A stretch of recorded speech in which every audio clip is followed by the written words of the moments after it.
याद रखो कायनात में सबसे अफजल जो ज़ात है वो ज़ात रसूल पाक सल्लल्लाहु अलैहि वसल्लम है। अंबिया के आने से पहले हसद तो था मगर पुशीदा था। क्यों? अल्लाह की ज़ात भी पुशीदा थी। मगर जब ज़ाते पैगम्बरान हक इस दुनिया में तशरीफ़ लाए, हसद बड़ा वाज़ेह हो गया। बड़ी सारी मिसालें हैं, क्योंकि हसद बुराइयों की जड़ है। उसकी एक मिसाल जो कुरान ने बयान की, इबलीस की मिसाल है। आदम अलैहिस्सलाम से उसने हसद किया, खुद को बेशुमार तबाहियों और जिल्लत के गढ़ों में उसने डाल लिया। हसद किया कि आदम कैसे मुझसे अफजल हो गया भाई, ये मट्टी से बना है, मैं आग से हूं, मैं नहीं मानता। इसी तरह अबू जहल को ले लें, वो जानता भी था कि नबी अलैहिस्सलाम सच्चे हैं, वो जानता था हुजूर का दीन सच्चा है, ये अल्लाह के सच्चे पैगंबर हैं, मगर हसद था कि अबुल हकम से अबू जहल बन गया, अबुल हकम से अबू जहल बन गया। और लोग हसद की वजह से जलील रिस्वा होते हैं,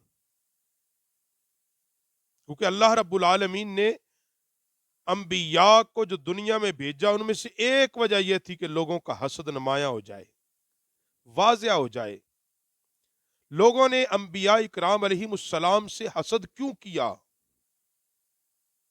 मौलाना रूमी रहमतुल्लाह ताला अलैह फरमाते हैं, हसद इसलिए किया, हसद इसलिए उन्होंने किया कि ये हम में से है, फिर हमसे अफजल कैसे हैं।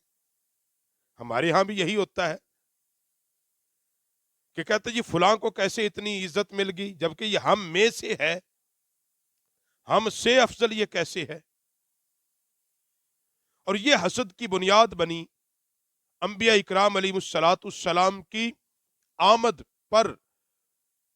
उन्होंने कहा कि ये कैसे हो सकता है, ये हम में से हैं और हमसे अफजल हो गए, अल्लाह से कैसे इनका राब्ता हो गया। और हसद की बुनियादें बड़ी चालाकी से बचो, आजजी इनकिसारी इख्तियार करो। और याद रखो तमाम अंबिया इकराम अलैहिस्सलाम से हसद इसलिए कि वो लोगों में अफजल थे, और नबी अलैहिस्सलाम से हसद किस लिए किया सब ने कि वो सारे नबियों से अफजल थे,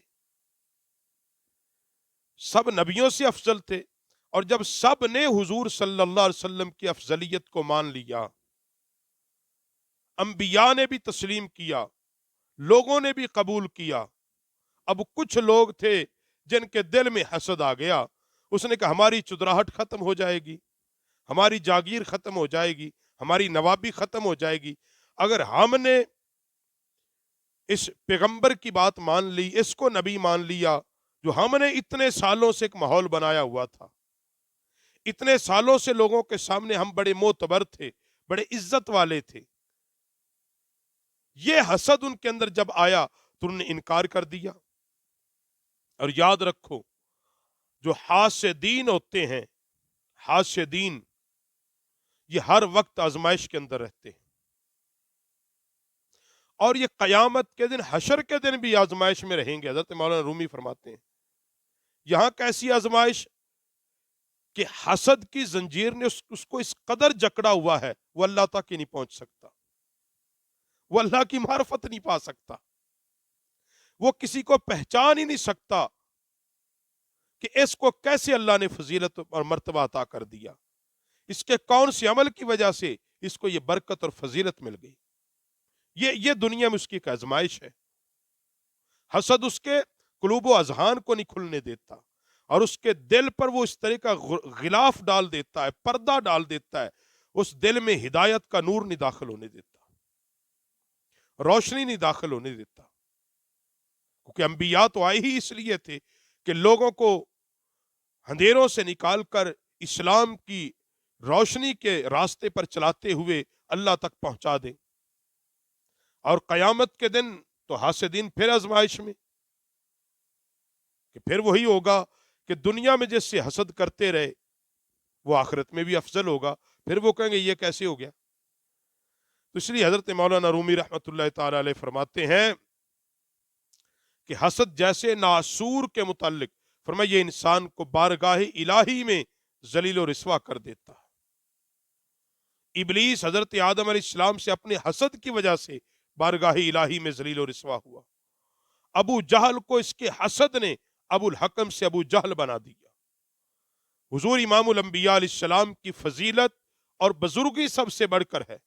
बस जिस किसी ने भी अपना नाता मुस्तफ़ा के साथ कायम कर लिया, यकीनन वो दुनिया और आखिरत में कामयाब हो गया। और जिसकी आदत नेक होगी वो कभी भी हुजूर अलैहिस्सलाम की अफजलियत का इनकार नहीं करेगा।